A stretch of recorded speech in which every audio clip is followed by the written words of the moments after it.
Hola, bienvenidos a todos. Hoy vamos a estar hablando sobre entrevistas en casos de habilidades extraordinarias. Mi nombre es Stephanie Maza y soy abogada aquí en la oficina Beltrán Brito Casamayor, y a mi derecha soy Gil Brito, uno de los socios principales de Beltrán Brito Casamayor LLP, acá en Miami. Vamos a estar hablando hoy acerca de las entrevistas para talento extraordinario, para las residencias permanentes. Antiguamente, en el 2017, no existía estas entrevistas para estos tipos de casos. Las personas iban a hacer su solicitud, que era la petición de talento, estaba aprobado esa petición de talento, entonces iban a hacer un proceso de cambio de su estadía para la residencia. Hoy en día, con los cambios que ha habido con inmigración, toda residencia típicamente requiere una entrevista en su oficina local.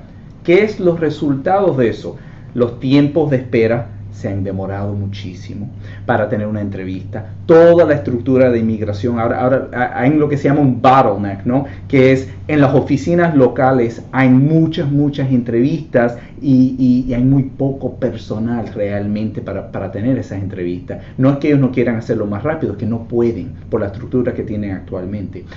Lo que vemos, lo que está pasando, es que sí se está demorando más los procesos, pero eventualmente sí vas a tener esa entrevista. ¿Cómo va a ser esa entrevista? Vamos a hablar hoy un poco acerca de la estructura de una entrevista básica, de los tipos de preguntas.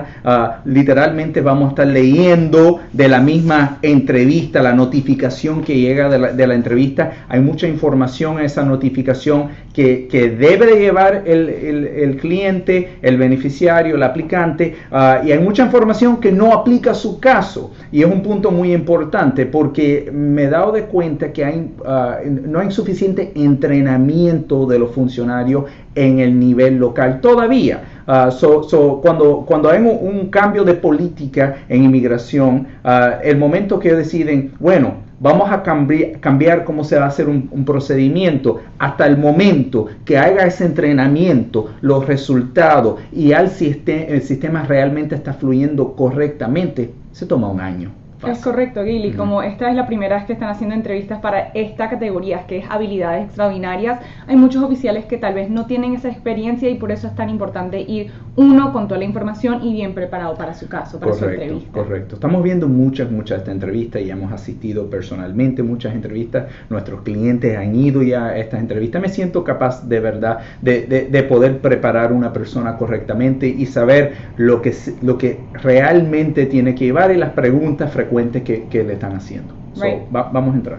La primera cosa es, le va a llegar una notificación para la entrevista. Este documento va a llevar toda la lista de documentación y va a llegar uno por familiar, ¿no? Entonces lo importante es, cada miembro de la familia que está aplicando para este beneficio tiene que estar presente en la entrevista. Correcto, no importa la edad, no importa la relación. Una pregunta frecuente que me hacen, esa es la persona principal, esposo, esposa, hijos, menor de edad, como sea, se tiene que ir. Okay. Todo el mundo presente. Entonces esta lista te va a decir qué tenemos que llevar. Lo primero es, van a llegar a un salón, que es un salón de espera. Cuando estás ahí, ¿qué es lo que pasa, John? Pasa la seguridad. Después que pasaste la seguridad, está el salón. Típicamente te van a llamar por apellido o algunas veces te llaman por nombre, depende la oficina y la estructura de esa oficina. Mi recomendación es que se sienten lo más cerca posible a las puertas, escuchen por su apellido, van a entrar como familia, todo el mundo como grupo va a ir junto cuando le llamen el nombre. Un punto importante, si la persona sabe hablar inglés, yes. Y si no sabe hablar inglés, debe de llevar un intérprete, debe de llevar una persona que sepa traducir del inglés al español y del español al inglés. Puede ser un familiar, puede ser un amigo, no tiene que ser alguien oficial, que ese es su trabajo como traductor, pero recomiendo que sea una persona que esté legal en los Estados Unidos, más allá, y una persona que esté legal y que sabe hablar inglés y español, y esa persona puede ir acompañado a esa entrevista también. El oficial, cuando los llame, si no es necesario a tener un traductor, un intérprete, el oficial te va a comentar, no hace falta, hablo español, te puedo hacer la entrevista en español, pero deben de estar preparados por esa posibilidad. Right. Okay. Aparte de eso, la lista va a llevar unos documentos que uno tiene que llevar con uno. Primero, llévese la notificación de la entrevista con usted, siempre lo lleva. No es necesario tener el original, pero siempre es recomendable. Sí. También van a tener que llevar formas de identificación, ¿no? No, pasaporte, obviamente, pasaporte. Creo que deben de llevar licencias de conducir también si están acá en los Estados Unidos, si ya tienen una dirección fija. Un comentario que le hago, si es esposo, por ejemplo, deben de tener la misma dirección en las dos licencia. No quiero que eso cause una razón para el oficial preguntar si estas personas realmente están casadas. Aunque esto no es un caso de matrimonio, todavía le pueden hacer algunas preguntas acerca del casamiento. Eso siempre es posible, ¿no? Típicamente, antes de sentarse, tiene que hacer un juramento a la persona. Tiene que levantar la mano derecha, jura decir la verdad, exclusivamente la verdad y nada más la verdad. Sí, por favor, tome un asiento. El oficial quiere ver información de identificación. Quieren ver quién está en ese cuarto. Te comento también, pueden llevar su abogado si quieren a esa entrevista, pueden tener un abogado presente. Si el abogado está ahí, tienen que saber que el abogado solamente está ahí como una figura para estar seguro que está fluyendo bien la entrevista. El abogado no puede responder a una pregunta directamente para la persona sobre su información, sobre su vida, su información biográfica. Si hay un problema, si hay un delito criminal, si hay un tema con estadía legal en algún momento del historial de esa persona, es muy recomendable tener un abogado ese día, porque es muy posible que sea algo problemático, que el oficial quiera saber más información. Pero no se tiene que llevar un abogado, y típicamente lo que estamos viendo es que las entrevistas están fluyendo muy bien para los clientes. Ahora, seguimos, ¿no? ¿Qué documentos civil son esencial para llevar ese día? Mi recomendación es llevar original, es llevar documentos, no necesariamente tienen que estar apostillados, pero tienen que ser documentos, copias certificadas, original de actas de matrimonio, actas de nacimiento, actas de divorcio en su momento, si existe, actas de defunción, por ejemplo, si es necesario demostrar eso también. Deben llevar todos esos documentos en original ese día de la entrevista. Típicamente en el expediente de inmigración se presentó una copia solamente. El funcionario de inmigración realmente lo que quiere hacer es verificar que la copia que se envió existe, es real, es un documento. Ellos no se van a quedar con esos originales, ellos se los van a entregar de nuevo para atrás al cliente. Otra pregunta que frecuentemente tenemos es si hay que llevar un archivo del caso completo que fue entregado en la primera etapa de lo que es las habilidades extraordinarias de la petición. Sí. No es necesario, ya que el oficial lo más seguro es que va a tener una copia de ese caso. Un caveat importante, que estoy viendo muchos casos que no está llegando ese archivo grande al archivo de la persona. No está llegando, no están conectando los files en el sistema de inmigración, eso está en otro sitio, este caso se va a otra oficina y no están haciendo la conexión. Lo que estoy viendo muchas veces es que la persona es que el funcionario de inmigración ni entiende qué es la razón para la residencia, qué es la base para la residencia. Le estoy comentando a los clientes, es muy importante que ellos no piensen que esto tiene que ver con una certificación laboral, con un caso de matrimonio, con una propuesta de trabajo. No hay una empresa que te esté pidiendo. Esto tiene que ver con talento. Yo me pedí por mi propio mérito, se llama un self-petitioner, me pedí yo solo, yo mismo, ¿no? Es importante que el funcionario entienda qué es el propósito de esta entrevista. Como no está ese archivo grande, algunas veces no lo entiende. La pregunta es, ¿debo de llevar ese archivo grande?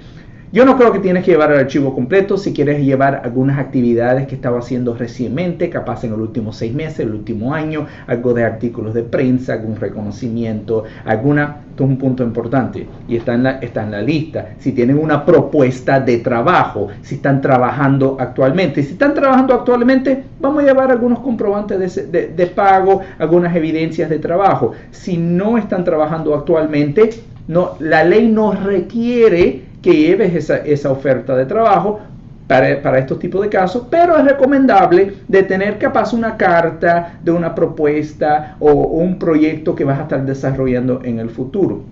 Es un punto importante, Stephanie, cuando estamos dando esta consulta con los clientes, que La ley para la categoría de talento no requiere un patrocinante. Correcto. Y no requiere una propuesta de trabajo ni actual ni para el futuro. Solamente la ley requiere que tengas la intención de seguir trabajando en tu campo en el futuro. Lo que vemos en muchas entrevistas es que el funcionario se puede pasar un poquito y estar pidiendo, por ejemplo, la declaración de impuestos, cobros, pagos, evidencias de pagos, contratos de trabajo. Eso no es un requisito de la ley. Okay. Le digo a los clientes, si piden eso, no es un requisito de la ley, es algo que se puede responder a una segunda etapa después y posterior a la entrevista. Todo el mundo piensa que esta entrevista, lo que va a pasar, me van a aprobar, me van a negar, no te van a negar la residencia necesariamente. Lo que van a hacer, te pueden pedir algún documento adicional y en algún momento en el futuro, típicamente 30 días de tiempo, entre 30 días se va a estar recibiendo una carta de inmigración. Nosotros con mucho gusto respondemos de una forma muy contundente, muy fuerte, con argumentos legales, y lo que estamos viendo, si eso ha tenido que pasar, en los pocos casos que yo realmente ha tenido que hacer eso, lo hemos ganado y hemos tenido unos resultados muy buenos posterior a la entrevista también. Es correcto, entonces a ese punto es importante reconocer que uno no tiene que estar nervioso. Si le están haciendo una pregunta por una oferta de trabajo, usted sabe que no necesita 100% una oferta de trabajo, simplemente indícale al oficial que esto no lo tengo en este momento y deje que el oficial lo vuelva a pedir a nosotros. Y lo puedo obtener también, si hace falta lo puedo obtener, pero no está en la lista y no es un requerimiento. Le digo a los clientes, los vamos a enfocar en lo que está en la lista. Si no está en la lista, no es necesario llevarlo. Sabemos que te lo pueden pedir. Si lo fueran a pedir, lo vamos a enviar en un momento en el futuro. ¿Okay? Y adecuado. A ese punto hemos tenido varias preguntas en cuanto al Affidavit of Support, que varios oficiales han pedido este documento. Lo hemos visto. Lo estamos viendo más como en febrero, marzo, lo estoy viendo menos ahora. Este es el famoso affidavit, ¿no? El famoso affidavit es la persona que es fiador para esa persona, esa pedida. Eso es típico en casos de familia, que un ciudadano americano está pidiendo a un familiar, que una esposo se están pidiendo. Obviamente tienes que demostrar que vas a ser responsable para esa persona económicamente en los Estados Unidos. ¿Okay? Eso es una obligación de un peticionario. Ahora, en casos de talento no existe un fiador, no es un requisito en la ley. Ellos lo pueden pedir y nosotros no se lo vamos a dar porque no es un requisito. No tienes que demostrar que tienes una persona, una figura que te está apoyando económicamente porque la ley no lo requiere. Correcto. ¿Okay? Correcto. Ok, Gail, las otras preguntas que hemos tenido es si es ya en esta entrevista lo que hemos hablado es cuando ya está todo al final, ¿qué es lo que pasa al final? ¿Qué te va a decir el oficial? No te sorprenda que no tienes una solución ese día. No quiere decir que es negativo. No, vamos a asumir para mí, si no te están pidiendo nada en esa entrevista, debemos asumir que todo está bien y va a ser aprobado. Estoy viendo unos resultados muy interesantes que literalmente entre una semana, 2 semanas posterior a la entrevista, estamos viendo las aprobaciones, estamos viendo la residencia en mano en 30 días posterior a esta entrevista. Okay. Vamos a entrar un poquito, Stephanie, de las preguntas común que la persona va a tener en esta entrevista y de verdad es acerca de la información biográfica, del historial de esa persona, capaz su estatus legal en los Estados Unidos, cuántas visas ha tenido, debes de llevar todas las visas, en algún momento era estudiante, debes de llevar las I-20, debes de llevar las visas de estudiante, debes de demostrar que sí, efectivamente, estabas en la escuela, te graduaste, tienes el diploma. Eso es para comprobar estadía legal constante desde el momento que entraste a los Estados Unidos hasta el día de la entrevista. Okay. Y realmente lo que están haciendo en esa entrevista es verificando información. Creo que las personas típicamente tienen una idea en su mente de lo que es una entrevista de inmigración y creo que es un poquito casi Hollywood, no es una fantasía, porque realmente lo que está pasando en esa entrevista es que están revisando los formularios, te están revisando información, están verificando documentos civiles. Okay. Y lo que estoy viendo es capaz te hagan algunas preguntas acerca de tu carrera, del principal, okay, del aplicante principal. si es un artista, si es una persona de talento, de negocio, lo que sea, la base de su residencia de talento, y te pueden hacer unas preguntas. Mi comentario principal debe decir, bueno, siempre debes poder demostrar que aunque no estés trabajando activamente en tu campo, hoy sigues teniendo la intención al futuro, posterior a la residencia, de seguir trabajando en tu campo. Yo creo que eso siempre debe ser como en su mente algo principal cuando estamos respondiendo a preguntas a inmigración. ¿Okay? Correcto. Ese punto que lo que estamos hablando antes son los documentos que uno tiene que llevar también si hayas tenido un permiso de trabajo en el pasado. Siempre lleva con eso, siempre lleva los originales con usted. Sí, es muy importante. Permiso de trabajo, los documentos civiles para repasar, pasaporte, licencia creo que es recomendable, acta de nacimiento, matrimonio definitivamente si existe, si hay hijos del matrimonio se debe tener, aunque sean americanos, debe de haber actas de nacimiento para esos niños. Ahora, vamos a decir que muy antes que se solicitó la residencia, los casamos, ¿ok? Los casamos, la pareja se casó y muy antes, pueden tratar esta entrevista como una mini entrevista de matrimonio. Qué conveniente que se casaron 2 semanas antes de presentar la solicitud de residencia. Las cosas pasan en la vida, así es la vida, ¿no? Así es el amor. Pero entonces, las preguntas pueden ser un poquito acerca del matrimonio. Le digo a los clientes, bueno, esta entrevista no es de matrimonio, no es un requisito en la ley en llevar comprobante de matrimonio, pero quieres saber algo, vamos a tener algunas cosas como fotos, si tengo una cuenta bancaria junta, si tengo algún seguro junto, vamos a demostrar una vida junta, vamos a tenerlo por si acaso que la entrevista se convierte a una mini entrevista de matrimonio para estar preparado para ese tema también. ¿Okay? Es correcto. Gil, ¿tienes alguna otra pregunta? No tenemos otras preguntas de nuestros seguidores en este momento. ¿Algún otro comentario? Yo creo vamos a estar haciendo otro video acerca de los matrimonios, específicamente los matrimonios. Nada más repasé un poquito acerca de la documentación. Me siento que estos casos son muy diferentes que los casos de matrimonio. Los casos de matrimonio se tienen que preparar de una forma completamente diferente y mucho más complejo en el sentido, aunque uno fuera a pensar que esto fuera a ser más difícil, no, al contrario, el matrimonio es más difícil y se tiene que documentar de una forma muy diferente. Veo que estas entrevistas, llevar lo que requiere la ley, llevar lo que está en la lista y sencillamente decir la verdad en las entrevistas y vemos que ese es como el tip número 1, decir la verdad, estar tranquilo, todo se hizo bien, no hay razón para estar negado. Bueno, muchas gracias por estar con nosotros esta semana. Estar atento para la próxima, que vamos a estar hablando de las entrevistas en casos familiares. Después de esta vamos a estar hablando de estas mismas entrevistas para habilidades extraordinarias en inglés. Así que atentos.